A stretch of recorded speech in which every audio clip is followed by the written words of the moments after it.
नमस्कार विद्यार्थियों। फिर मैं आज आप सभी का इस कला व संस्कृति के महामंच पर आप सभी का अभिनंदन करता हूं, स्वागत करता हूं। जैसे कि हम बात कर रहे थे कल राजस्थान के लोक देवताओं की, अर्थात राजस्थान के पंचवीरों की आपने बात की थी और मैंने आपके सामने कल बात की थी पंचपीरों की। और उन पंचपीरों में से आपने फर्स्ट लोक देवता पढ़े थे राजस्थान के लोक देवता अर्थात रामदेव जी। रामदेव जी जिनके बारे में आपने जीवन परिचय को पढ़ा। रामदेव जी राजस्थान के सबसे बड़े सांप्रदायिक सद्भावना वाले लोक देवता माने जाते हैं, जिनका जन्म उडू काश्मीर शिव तहसील बाड़मेर में हुआ। ठीक, जिनका जन्म भाद्रपद शुक्ल द्वितीया को हुआ। मैंने आपको बताया इनका जन्म जिनके घर हुआ, इनके पापा का नाम अगर पूछे, पिता का नाम अगर पूछे तो अजमल जी तंवर वंशीय राजपूत हैं। इनकी माता का नाम अगर पूछे तो मीणा दी। इनकी पत्नी का नाम पूछे तो नेथल दे, जो अमरकोट पाकिस्तान के राजा सोढ़ा अतार्थ दलेल सिंह की पुत्री थी। इनकी एक रियल बहन थी जिसका नाम था सुगना बाई। इनके बड़े भाई थे जिनका नाम था बीरमदेव, जिन्हें माना जाता ही बलराम का अवतार। इनके गुरु का नाम अगर पूछे तो उनका नाम था बालीनाथ।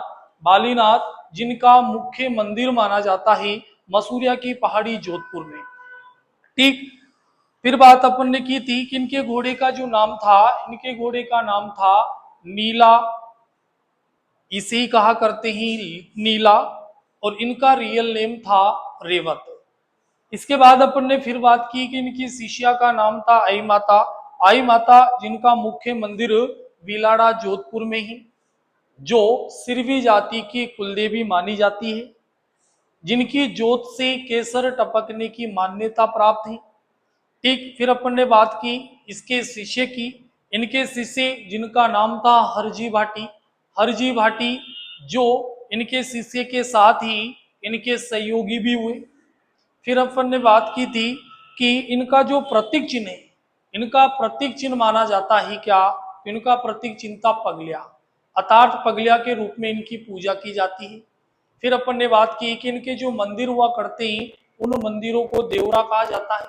ठीक, देवरा, इनके मंदिरों में अर्थात देवरा में जो पचरंगी ध्वजा अर्थात जो झंडा हुआ करता है उसे नेजा कहा करते हैं, जिसमें कुल 5 रंग नजर आपको आएंगे। इसके बाद फिर आपने बात की कि इसके मंदिर में जो पूजा करने वाला जो पुजारी हुआ करता है उसे बामी के रूप में अर्थात बामी के नाम से उसे जाना जाता है। फिर अपन ने बात की कि इनके पैदल जाने वाले जो यात्री हुआ करते थे उन यात्रियों को जातरू कहा करते हैं। केवल पैदल जाने वाले व्यक्तियों को ही जातरू कहा करते हैं। फिर अपन ने बात की कि इनके जो पैदल यात्री जो लोग जाया करते हैं वो जो जयकारे लगाया करते हैं, ठीक है, जो जयकारे के रूप में प्रयोग किया करते हैं उन जयकारे को बादली के नाम से जाना जाता था। मैंने आपको ये भी बताया था कि बादली एक शरीर के अर्थात आंख का आभूषण है। फिर अपन ने बात की कि जो मेघवाल समाज के इनके जो भक्त हुआ करते हैं उन मेघवाल समाज के भक्तों को ऋगिया कहा करते हैं। ठीक, इसके बाद बात की अपन ने कि इनकी जो पुस्तक है, इनकी पुस्तक का नाम ही 24 बाणियां, अर्थात ये राजस्थान के एकमात्र लोक देवता हुए हैं जो एक कवि भी हैं। ठीक, इसके बाद अपन ने बात की कि इनका जो मेला लगता है वो मेला रूणीचा ग्राम अर्थात राम सरोवर तालाब के किनारे रूणीचा ग्राम पोखरण तहसील जैसलमेर में लगता है। कब लगता है, तो इनका मेला लगता है भाद्रपद शुक्ल द्वितीया से एकादशी तक। इसके बाद फिर हम बात करें कि इनका जो मेला लगता है उस मेले का मुख्य आकर्षक रूप में कौन सा नृत्य माना जाता है, तो 13 ताली। 13 ताली नृत्य जिसका उद्गम स्थल पादरला गांव पाली से माना जाता है, लेकिन ये प्रसिद्ध अगर आपसे पूछा जाए कि रूणीचा का प्रसिद्ध है, अर्थात रामदेव जी के मेले का मुख्य आकर्षक ये माना जाता है, जिसे कामड़ जाति की महिलाओं द्वारा किया जाता है। कामड़ जाति की महिलाओं में से एक वेस्ट महिला हुई है, एक सर्वश्रेष्ठ नृत्यांगना हुई है जिसका नाम है मांगी बाई। मांगी बाई जिसने सन 1954 में इस मांगी बाई के द्वारा गाडिया लोहार सम्मेलन में पंडित जवाहरलाल नेहरू के समक्ष इस 13 ताली नृत्य को प्रस्तुत किया। ठीक, इसके बाद बात करें कि इस मांगी बाई को पद्मश्री कब दिया गया, तो इस मांगी बाई को पद्मश्री दिया गया 1983 अर्थात 1983-84 में। ठीक, इस नृत्य को प्रसिद्ध करने का श्रेय अगर पूछे तो लक्ष्मण दास व नारायणी देवी को माना जाता है। इसके बाद में बात की थी किस रामदेव जी का जो मेला लगता है उस मेले में गीत कौन सा गाया जाता है, तो उन गीतों को कहा करते हैं ब्यावले। ब्यावले नामक गीतों को कामड़ जाति की महिलाओं द्वारा तंदूरा वाद्य यंत्र के साथ गाया जाता है। मैंने आपसे बोला था कि तंदूरा वाद्य यंत्र जो है एक तत् श्रेणी का वाद्य यंत्र है जिसमें कुल 4 तार हुआ करते हैं और इस कारण इसे चौतारा भी कहा करते हैं। एक अगली बात अपन ने की थी कि इस नृत्य में इस लोकगीत में तंदूरा वाद्य यंत्र का प्रयोग करते हैं और इस गीत और इस नृत्य के साथ एक विशेष प्रकार का वाद्य यंत्र का प्रयोग हम करेंगे और उसे विशेषकर बजाया जाता है बाबू रामदेव जी की फड़ का वाचन करते समय, जिसे कहा करते हैं रावण हत्ता। रावण हत्ता वाद्य यंत्र भी तत्श्रेणी का ही है। इसका प्रयोग पाबूजी और रामदेव जी की फड़ का वाचन करते समय किया जाता है। राजस्थान का एकमात्र वाद्य यंत्र जिसका निर्माण नारियल की खोल से किया जाता है। ठीक, इसके बाद हमने बात की कि इनके अन्य मंदिर कहाँ हैं। अपने बात की थी कि इनका छोटा रामदेवरा कहाँ है। छोटा रामदेवरा शब्द अगर पूछा जाए तो गुजरात में ही, अर्थात राजस्थान की भांति ही गुजरात में भी रामदेव जी की मान्यता है। अगर पूछ लिया जाए कि राजस्थान का छोटा अर्थात राजस्थान का मिनी रामदेवरा कहाँ है, तो मैंने आपको लिखाया था कल खुंडियावास जहां भी रामदेव जी के जो मेला रूणीचा में लगता है उसी के समान भीड़ हुआ करती है और वो है आपके अजमेर में। मेला उसी समय लगेगा जिस समय रूणीचा ग्राम जोधपुर में जैसलमेर में लगता है। ठीक, इसके बारे में फिर हमने बात की कि रामदेव जी के अन्य मंदिर कहाँ हैं, तो इनका मंदिर जो है अन्य पहला ही सूरता खेड़ा जो चित्तौड़गढ़ में है। दूसरा इनका था हल्दीना गांव अलवर में ही। अगला इनका था देवडूंगरी जो चित्तौड़गढ़ में था। अगला था बराठिया जो अजमेर में था। एक था बिराठिया जो पाली में था। इसके बाद अपन ने बात की कि रामदेव जी को अन्य और किन नामों से जाना जाता है, तो रामदेव जी के अन्य नामों में मैंने आपको लिखाया कि इन्हें कृष्ण के अवतार के रूप में पूजा जाता है, इन्हें अवतारी बाबा कहा करते हैं, इन्हें पीरों के पीर कहा जाता है, इन्हें रामसा पीर कहा करते हैं। अर्थात मुस्लिम धर्म के जितने भी लोग हैं जो इनके भक्त हैं वो इनकी पूजा रामसा पीर के रूप में किया करते हैं, जबकि हिंदू धर्म के जो अनुयायी हुआ करते हैं वो इन्हें कृष्ण के अवतार के रूप में माना करते हैं। इसके बारे में फिर अपन ने बात की तो इन्हीं के ठाकुर जी का स्वरूप भी माना जाता है, इन्हें अर्जुन का वंशज माना जाता है, इन्हें कुष्ठ व हेजा रोग निवारक लोक देवता के रूप में पूजा जाता है। ठीक, इसके बाद अपन ने लिखा कि इन्हें नीला घोड़ा रसवार के नाम से जाना जाता है, इन्हें नेतलरा भरतार कहा जाता है। राजस्थान के सबसे बड़े सांप्रदायिक सद्भावना वाले लोक देवता के रूप में इन्हें पूजा जाता है। तो यहां तक कि अपन ने कल बात की थी। आज फिर हम इसी का अगला पार्ट अर्थात इससे आगे की बात हम करें कि इन रामदेव जी के द्वारा कौन कौन से कार्य करवाए गए, रामदेव जी से संबंधित कौन कौन सी चीजें हैं जो आपने नहीं पढ़ी है। तो उसके पहले अपन बात करें कि रामदेव जी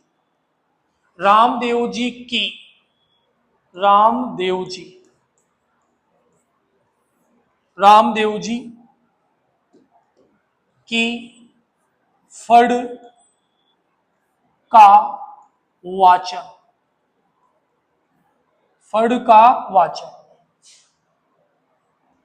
कामड़ जाति के भोपों द्वारा किया जाता है। रामदेव जी की फड़ का वाचन कामड़ जाति के भोपों द्वारा किया जाता है। अगला बात करें कि रामदेव जी की फड़ का वाचन, रामदेव जी की फड़ का लेखन कार्य किसने किया? लेखन कार्य, लेखन कार्य करने वाला व्यक्ति है चोतमल चितेरा, चोतमल चितेरा। अर्थात चोतमल जोशी भी इन्हें कहा करेंगे। चोतमल जोशी के द्वारा रामदेव जी की फड़ का वाचन नहीं, उनका लेखन किया है। अर्थात मैंने आपको बताया था कि फड़ किसे कहा करते हैं। फड़ सूती ओब्लिक रेशता वस्त्र पर, सूती ओब्लिक रेशता वस्त्र पर देवी देवताओं व विशेष व्यक्तियों की जीवनी को अंकित करना, जीवनी को लिखना या उनसे संबंधित चित्रों को उखेरना या अंकित करना क्या कहलाती है? फड़। फड़ चित्रण कला शाहपुरा भीलवाड़ा की प्रसिद्ध है, जिसके प्रसिद्ध कलाकार माने जाते हैं श्रीलाल जोशी। ठीक, इस फड़ चित्रण कला को अंतरराष्ट्रीय स्तर पर प्रसिद्धि दिलाने का श्रेय दिया जाता है गोतल देवी को। गोतल देवी एक महिला चित्रकार है जो फड़ चित्रण कला से संबंधित है। फड़ चित्रण कला के जीर्ण शीर्ण होने पर इसे विसर्जित किया जाता है पुष्कर में। तो अपन बात कर रहे थे कि रामदेव जी की फड़ का लेखन कार्य करने वाला व्यक्ति कौन है? चोतमल चितेरा। अगली बात हम करें, अगली लाइन से अगर आप याद रख रहे हैं कि पोकरण, पोकरण जागीर, पोकरण जागीर रामदेव जी को, पोकरण जागीर रामदेव जी को मल्ली, मल्ली नाथ जी, मल्लीनाथ जी के द्वारा दी गई। पूछा जाएगा कि पोकरण जागीर किसको दी, पोकरण जागीर किसने दी? तो मल्लीनाथ जी ने राजस्थान के किस लोक देवता को पोकरण जागीर दी? तो रामदेव जी को। रामदेव जी को पोकरण जागीर किसने दी? तो मल्लीनाथ जी को। मल्लीनाथ जी ने रामदेव जी को कौन सी जागीर दी? तो पोकरण जागीर। ठीक, और ये जागीर देने के बाद ऐसा माना जाता है कि रामदेव जी की जो बहन थी डालीबाई, उस डालीबाई ने भाद्रपद शुक्ल दशमी को क्या ली? समाधि। उसी के एक दिन बाद रामदेव जी के द्वारा समाधि ली गई और वो रामदेव जी ने समाधि ली भाद्रपद शुक्ल एकादशी को। इसके बारे में फिर हम बात करें, इसके बारे में अगर बात की जाए तो अगला पॉइंट आपको याद रखना है कि रामदेव जी के मौसेरे भाई कौन थे? मौसेरे भाई, इनके मौसेरे भाई की अगर बात की जाए तो इनके मौसेरे भाई थे हड़बूजी। हड़बूजी जिनका जन्म भूंडोल गांव नागौर में हुआ। ठीक, जो बैलगाड़ी के लोक देवता के रूप में पूजे जाते हैं, जो राव जोधा के समकालीन माने जाते हैं। ठीक है, हड़बूजी जिनका वाहन सिहार है। इसके बारे में फिर हम बात करें कि डालीबाई, डालीबाई, डालीबाई ने समाधि, समाधि ली। तो डालीबाई ने समाधि ली कब? तो डालीबाई ने समाधि ली है भाद्रपद शुक्ल दशमी को। अर्थात याद रखें तेजा दशमी, तेजा दशमी, अर्थात तेजा दशमी आया करती है भाद्रपद शुक्ल दशमी को, जहां विश्व का एकमात्र वृक्ष मेला लगता है खेजड़ली ग्राम जोधपुर में। ठीक है, उसी दिन समाधि ली कौन सी बाई ने? डाली बाई ने, जो बहन है किनकी? रामदेव जी की, जो थी किस समाज की? तो मेघवाल समाज की, और मेघवाल समाज के भक्तों को कहा करते ही रिकिया।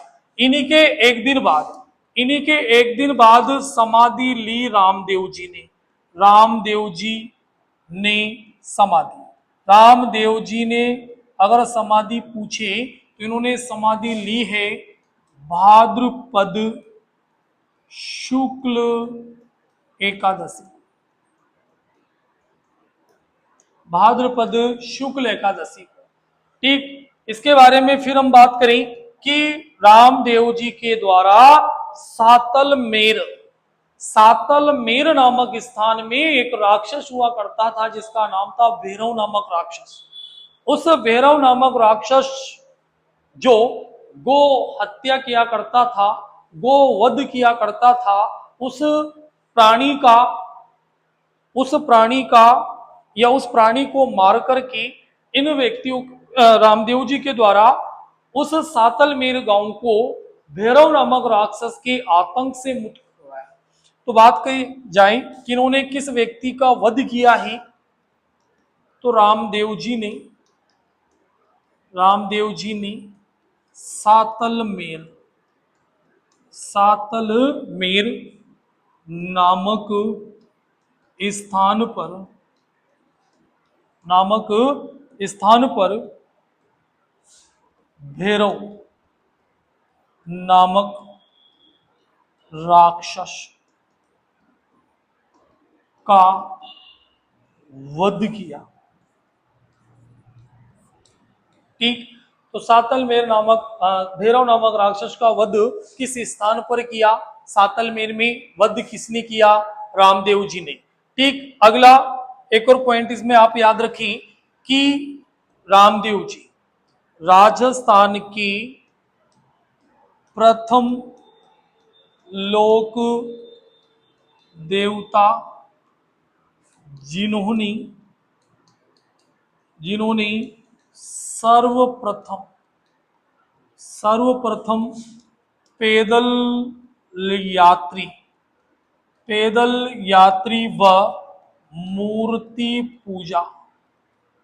पैदल यात्री व मूर्ति पूजा का विरोध किया।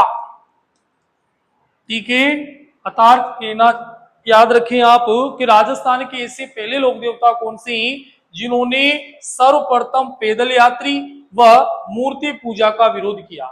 ठीक है, वो है रामदेव जी। और फिर भी आपने वर्तमान में देखा हो सबसे ज्यादा पैदल यात्री जाया करते हैं किस देव जी के? रामदेव जी के।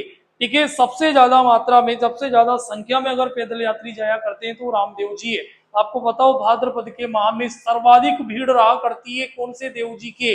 रामदेव जी। और ये रामदेव जी खुद कहा करते हैं कि मेरे आप पैदल यात्री अर्थात पैदल भागते हुए मत आओ।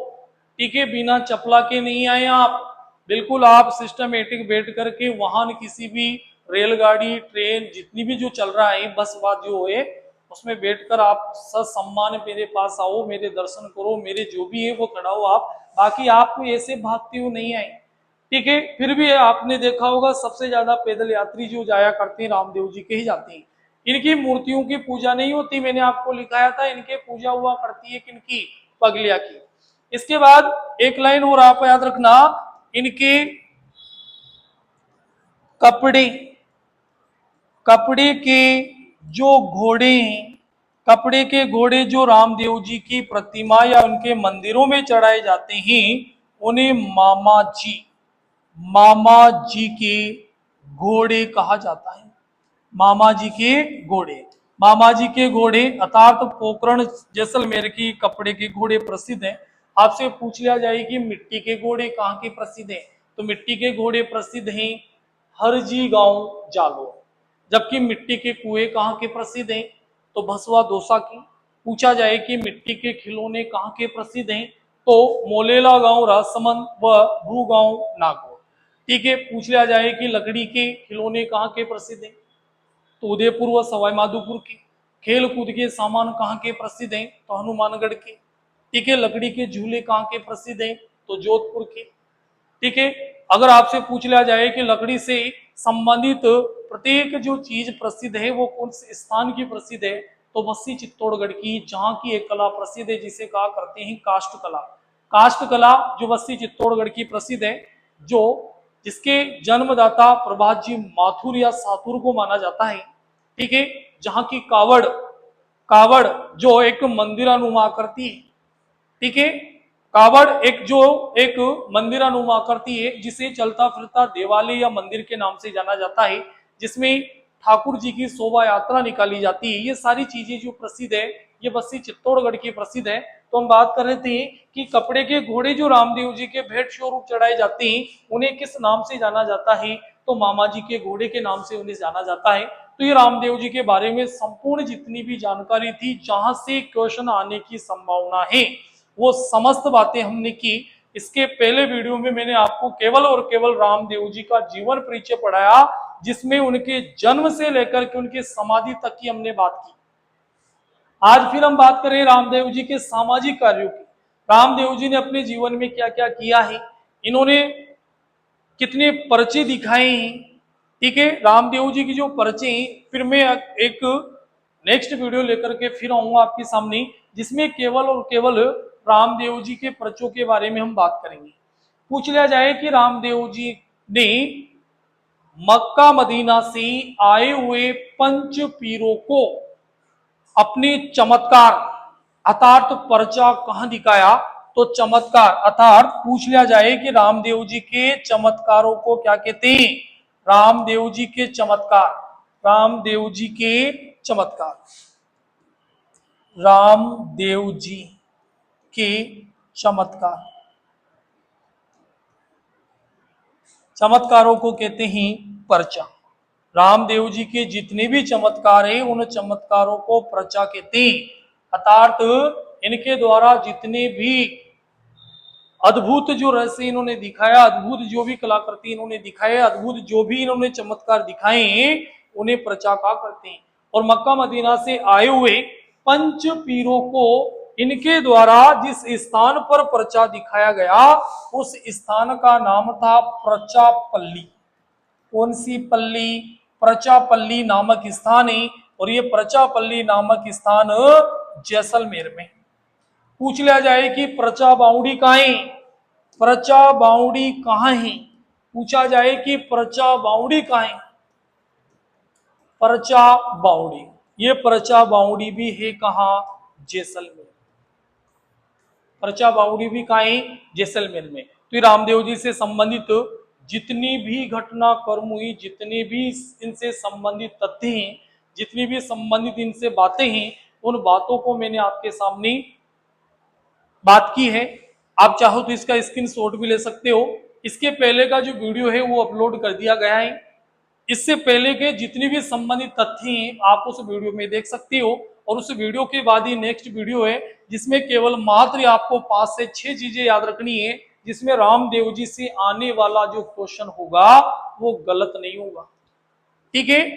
अर्थात जितना भी मेरे द्वारा और जितना भी मैं आपको जो टॉपिक आपको पढ़ाऊंगा उस टॉपिक को आपने अगर एक बार पढ़ लिया तो उस टॉपिक से आने वाला क्वेश्चन गलत नहीं होगा, ये वादा ही गारंटी है, ठीक है। मेरे द्वारा लिखाई गई कॉपी को इतनी बार पढ़ना ही कि कॉपी खुद बोले कि छोड़ो ना, प्लीज में याद होगी, अब आप दूसरी कॉपी को याद रखो, ठीक है। इतनी बार आपको पढ़ना है। तो ये था संपूर्ण विवरण रामदेव जी के बारे में।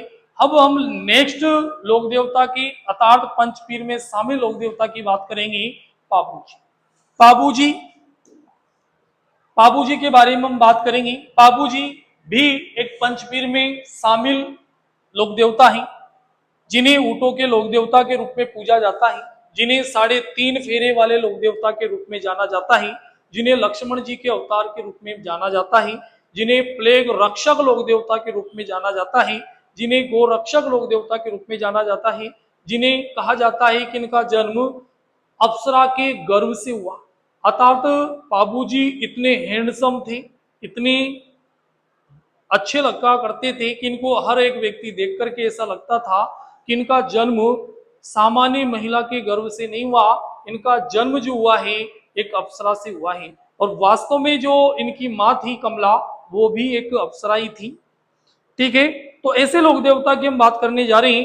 तो इस लोक देवता के बारे में हम आज इनके जीवन परिचय से संबंधित बातें करेंगे कि इनका जन्म कहाँ हुआ, इनका जन्म कब हुआ, इनका जन्म किनके घर हुआ, इन्होंने शिक्षा प्राप्त किस व्यक्ति से की है, इन्होंने विवाह किस महिला अर्थात किस लड़की से इनका विवाह हुआ है, इनके बहन का नाम क्या है, इनके संयोगी कौन कौन थे, इनका मुख्य मंदिर कहाँ है, इनका मेला कब लगता है, इनकी पूजा किस रूप में की जाती है, ये सारी बातें हम आज करने वाले हैं। अर्थात पाबूजी महाराज अर्थात पाबूजी राठौड़, जिनकी भतीजी का नाम आपने सुना हो केलम अर्थात केलन दे, जिनका विवाह गोगाजी महाराज से हुआ अर्थात गोगाजी चौहान से हुआ। राजस्थान के एकमात्र ऐसे लोक देवता ही पाबूजी जिन्हों जो सर्वप्रथम राजस्थान के क्षेत्र में अर्थात राजस्थान के मारवाड़ क्षेत्र में सर्वप्रथम ऊंट लेकर के आए। अगर ये नहीं होते तो शायद हम ऊंट देख पाते। और ये ऊंट लेकर कहां से आए? ये ऊंट लेकर के आए हैं अफगानिस्तान पाकिस्तान से, अर्थात इनका ससुराल था अमरकोट पाकिस्तान। जब ये अपनी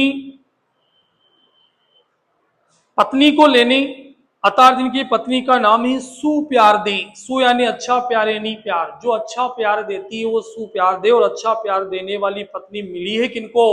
पाबूजी को, क्योंकि ये गवर्नमेंट सर्वेंट थी, फर्स्ट ग्रेड की टीचर थी।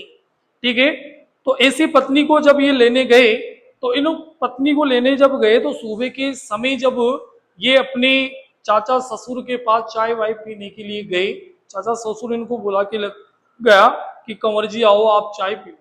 तो जब ये चाय पीने उनके घर गया तो इन्होंने जब आसपास घूमते हुए इस प्राणी को देखा अर्थात ऊंट को देखा, तो ऊंट को देखते ही आश्चर्यचकित रह गए कि ऐसा क्या प्राणी है, इतना लंबा ऊंचा जो भी है, ये काम क्या आता है। तो उसने तुरंत अपने चाचा ससुर से पूछा कि काका जी ये क्या है, अंकल जी ये क्या है? कि ऊंट है। कि क्या काम करता है? कि काम नहीं करता, इससे काम करवाना पड़ता है। कि क्या ये वजन ढो सकता है, इसमें आप सवारी कर सकते हो। और सबसे बड़ी खास बात तो ये है कि ये ऊंट जो है एक बार पानी पीने के बाद दोबारा पीता है दिख जाने के बाद। कि क्यों? कि इसकी पानी पीने की क्षमता इतनी है कि ये लगभग 10 से 15 दिन तक आपके बिना पानी पिए रह सकता है। हाँ हाँ। तो बाबूजी ने सोचा कि मारवाड़ में तो पानी की वैसी समस्या है, मारवाड़ में तो ढूंढने से पानी नहीं मिलता, तो ये अपने लिए बहुत अच्छा सुगम रहेगा और हमें इसको ले जाना चाहिए। तो उन्होंने अपने अंकल जी अर्थात चाचा ससुर से कहा कि अंकल जी हमें दो ना। कि क्या? वो ऊँट के ले जाओ ना, जो कि एक ही दे दो आप तो। अगर तुम तो ले जाओ मनमाने अपने पास हो, 10-20 ले जाओ आप तो। नहीं अंकल जी पहले एक तो दो आप। बिल्कुल ये ऊँट को लेकर आए। ऊँट को लेकर जब मारवाड़ क्षेत्र में आए तो मारवाड़ क्षेत्र भी वाले भी दंग रह गए, आश्चर्यचकित रह गए कि कौन सा प्राणी को पकड़ लाए, कौन से जानवर को लिया है। और वहां उस क्षेत्र में एक जाति निवास करती थी रेवारी, जिसे रायका आयड़ व थोरी के नाम से जाना जाता है। उस जाति के लोगों को ऊंट को पालने का काम इन्होंने सौंपा कि आज से ये काम आपका रहेगा कि ऊंट को घुमाना फिराना, ऊंट से जितनी भी प्रकार के कार्य हो सकते हैं आप करें और ऊंट को बिल्कुल रक्षा करें। तो आपने देखा होगा वर्तमान में हम सुनते हैं कि ऊंट के बीमार हो जाने पर मारवाड़ क्षेत्र में रेबारी पब्लिक रायका जाति के लोगों द्वारा पाबूजी की फड़ का वाचन किया जाता है। और पाबूजी की फड़ का वाचन जैसे ही लोग करते हैं रेबारी जाति के लोग, उनका ऊंट जो है बीमार है, उनका रोग का निदान हो जाता है। तो ऐसे लोक देवता की बात करने वाले हैं जिनका नाम ही पाबूजी राठौड़। पाबूजी राठौड़ के बारे में हम बात करें पहला कि इनका जन्म कहां हुआ। पाबूजी पूछा जाएगा कि इनका जन्म कहां हुआ। तो पाबूजी राठौड़ जिनके जन्म के बारे में अगर बात की जाए तो इनका जन्म हुआ ही कोलूमंड, कोलूमंड। और कोलूमंड है कहा? फलोदी में।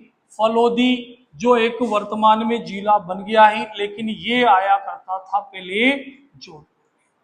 ठीक है, बात की जाए कि इनका जन्म कब हुआ, इनका हैप्पी बर्थडे कब आता है, तो इनका हैप्पी बर्थडे आया करता है चैत्र की अमावस्या, चैत्र की अमावस्या, चैत्र की अमावस्या को इनका हैप्पी बर्थडे आता है।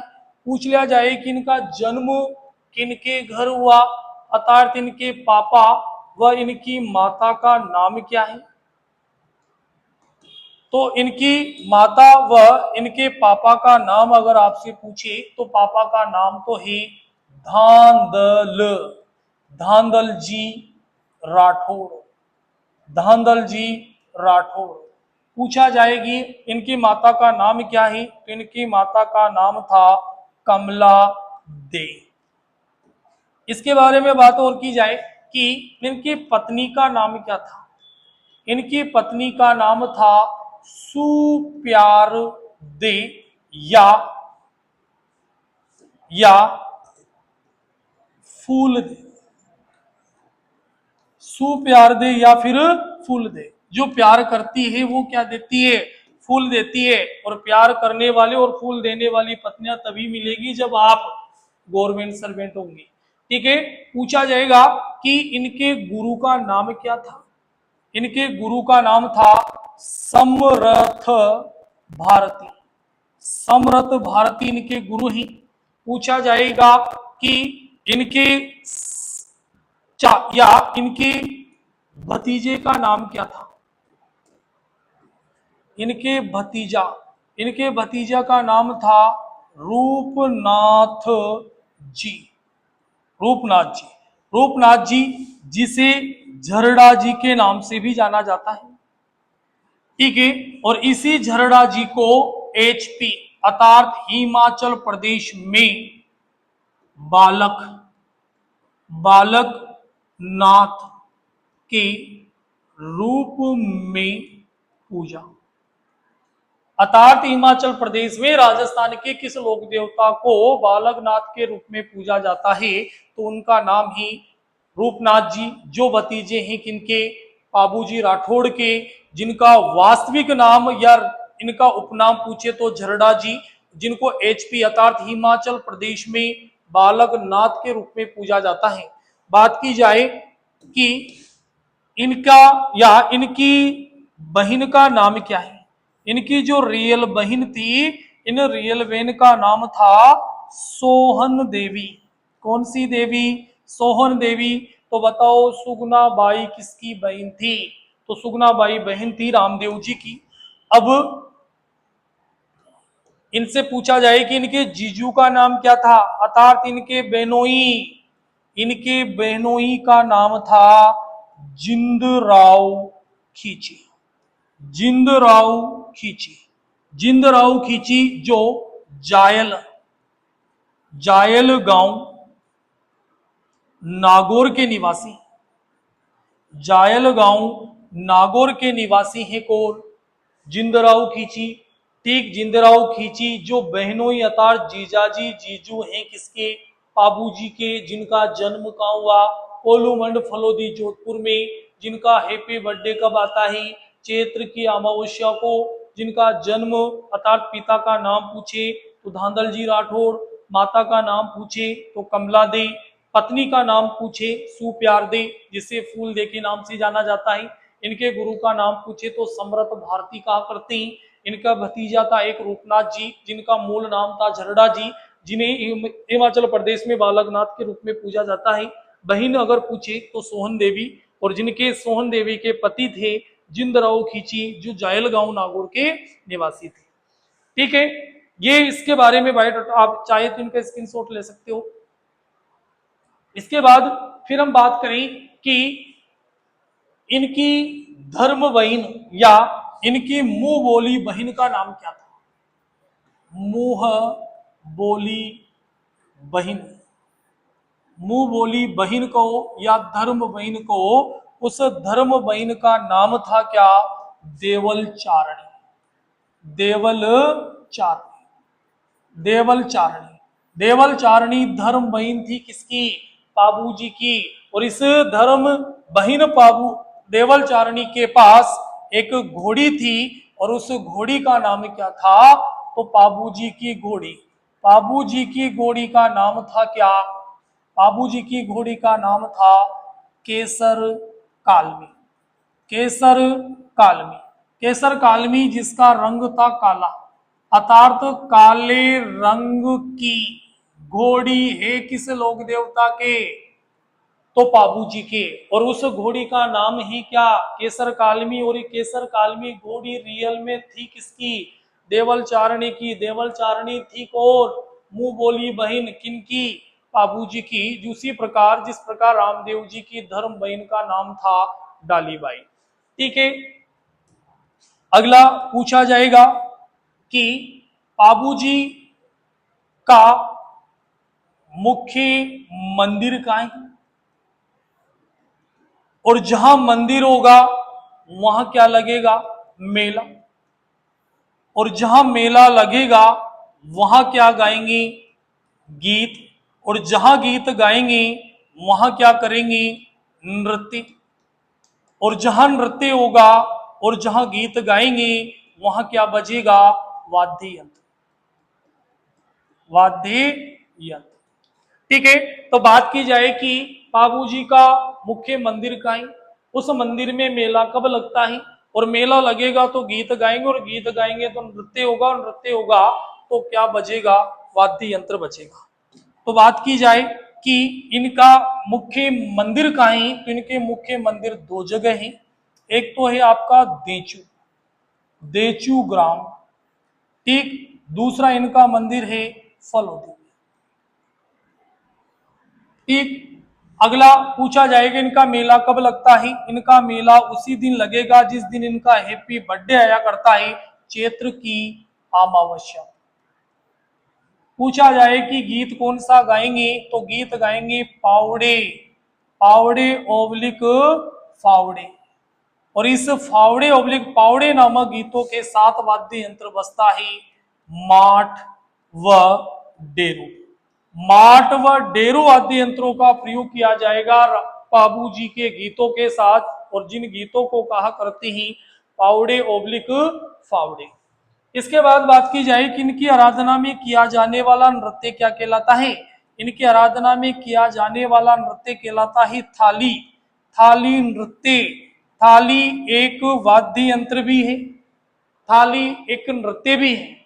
ठीक है, पूछा जाएगा कि इनकी फड़ का वाचन जो किया जाता है, इनकी फड़ का वाचन किस वाद्य यंत्र के साथ किया जाता है, तो रावण हत्ता।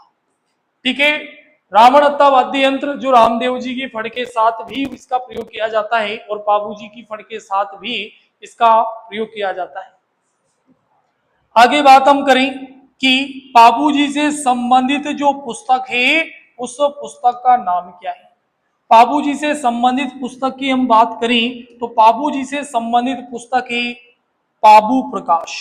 कौन से प्रकाश, बाबू प्रकाश, बाबू प्रकाश। इनकी पुस्तक का नाम अगर आपसे पूछ लिया जाए तो इनकी पुस्तक का नाम है बाबू प्रकाश। लेकिन ये पुस्तक जो है बाबूजी के द्वारा न लिख करके एक व्यक्ति के द्वारा लिखी गई जिसका नाम था आसिया, आसिया मोड़जी, आसिया मोड़जी। ठीक, इन्हीं बाबूजी से संबंधित अगर आपसे रचनाओं के नाम अगर पूछे तो पाबूरी बात, पाबूरी चौपाई, पाबूजीरा कवित, ठीक है, पाबूजीरा दोहा। ठीक है, ये सारी जो ग्रंथ हैं ये संबंधित है किनसे, बाबूजी से, और इन सारों की हम बात करने वाले हैं अगले नेक्स्ट वीडियो में करेंगे इनकी बात। आज अब जो बात करेंगे आज केवल उनसे संबंधित बात करेंगे जो इनके जन्म से संबंधित अर्थ इनसे संबंधित चीजें हैं। तो बात कर रहे थे इनकी पुस्तक का नाम। अब बात करें कि इनके संयोगी कौन कौन थे, इनके भाईले, इनके फ्रेंड्स जो इनके साथ रात दिन रहा करते थे, जिनके एक फोन पर आ जाया करते थे तुरंत चांद के पार, उन संयोगियों का नाम था हरमल, दूसरा चांदा, डेमा, रूपनाथ। ये समस्त जो हैं ये संयोगी माने जाते हैं किसके, बाबूजी के। बाबूजी के सहयोगी हरमल, चांदा, डेमा, रूपनाथ जी। इसके बाद फिर हम बात करें कि बाबूजी का प्रतीक चिन्ह क्या है, कि बाबूजी को किस रूप में पूजा जाता है, प्रतीक चिन्ह, प्रतीक चिन्ह, प्रतीक चिन्ह। बाबूजी का प्रतीक चिन्ह की बात हम करें तो बाबूजी के प्रतीक चिन्ह को माना जाता है अश्वरोही, अश्वरोही भाला लिए हुए, अश्वरोही भाला लिए हुए, अश्वरोही भाला लिए हुए लोक देवता ही कौन, बाबूजी। बिल्कुल, अश्वरोही का मतलब घोड़े पर सवार रहेंगे, हाथ पर क्या होगा, भाला, और इनकी जो पगड़ी है वो पगड़ी दाएं ओर झुकी रहा करती है। अर्थात इन्हें झुकी हुई पगड़ी के लोक देवता के रूप में भी जाना जाता है। इसके बारे में फिर हम बात करें कि पाबूजी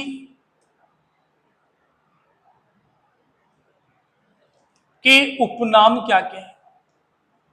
पाबूजी को किस नाम से जाना जाता है, अन्य नाम, अर्थात पाबूजी के अन्य और क्या क्या नाम दिए गए हैं इन्हें आपको द्वारा, तो आपके सामने वो समस्त नाम आएंगे जो इनको दिए गए हैं।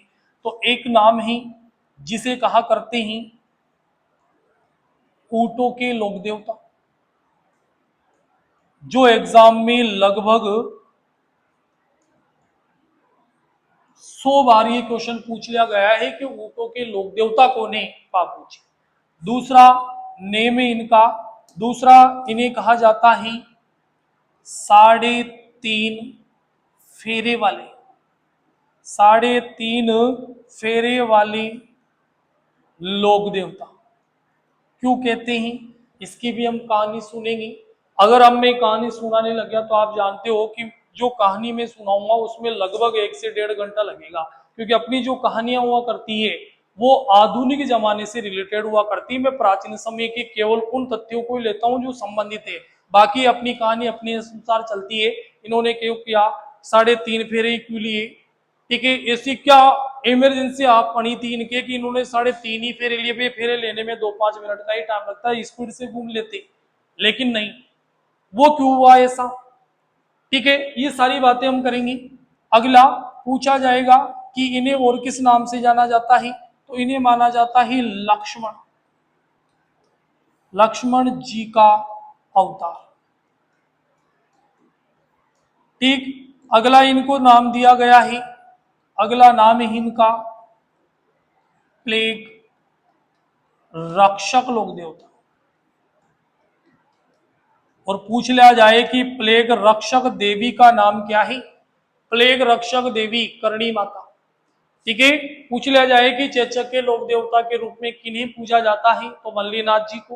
पूछ लिया जाए कि चेचक की देवी किसे कहा करते हैं, तो शीतला माता को, ठीक है। और प्लेग रक्षक लोक देवता पापू जी। और हेजा व कुष्ठ रोग निवारक लोक देवता के रूप में पूजा जाता है रामदेव जी को। अगला नाम है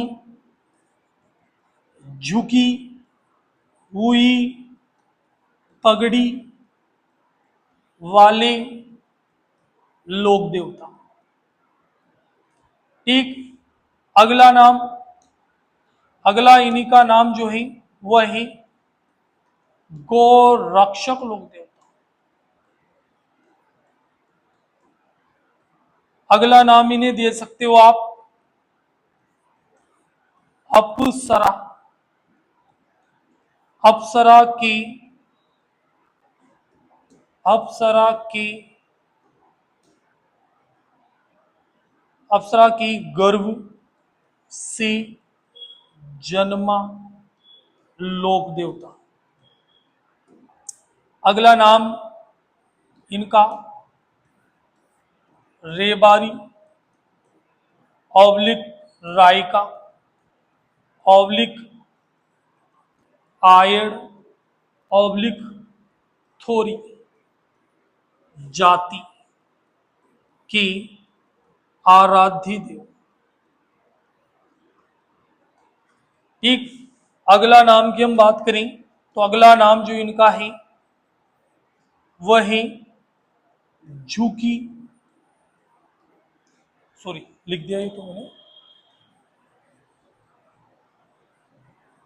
अगला उपनाम है राड फाड़ पाबूजी, अर्थात पाबूजी इतने आक्रामक व इतने गुस्सेल लोक देवता थे कि ये झापड़ देके बात किया करते थे। अगर इनसे कोई ऊंची आवाज में अगर बात कर लिया करते थे, उनके पहले तो झापड़ दिया करते थे, फिर पूछा करते थे कि आपने इतनी ऊंची आवाज में बात क्यों की अंकल जी। फिर जाकर के इनका समाधान हुआ करता था कि ये फिर बताया करते थे कि इस कारण मैंने आपके झापड़ दी है। अगला उपनाम जो भी है इसके 9-10 वा जो नाम है इनका वह है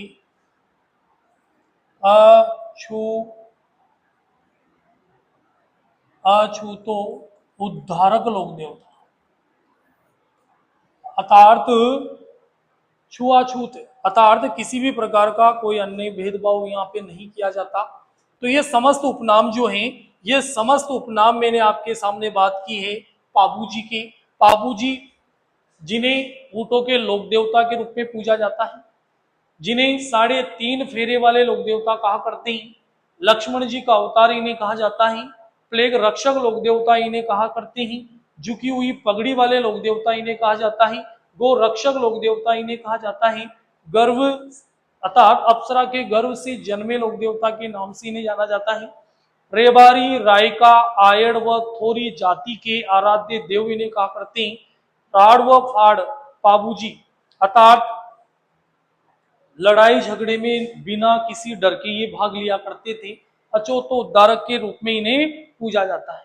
तो मैंने केवल और केवल आज जो बात की है, केवल पाबूजी से संबंधित जीवन परिचय की बात की है, जो एक एक शब्द, एक एक लाइन आपके सामने मैंने प्रस्तुत की है।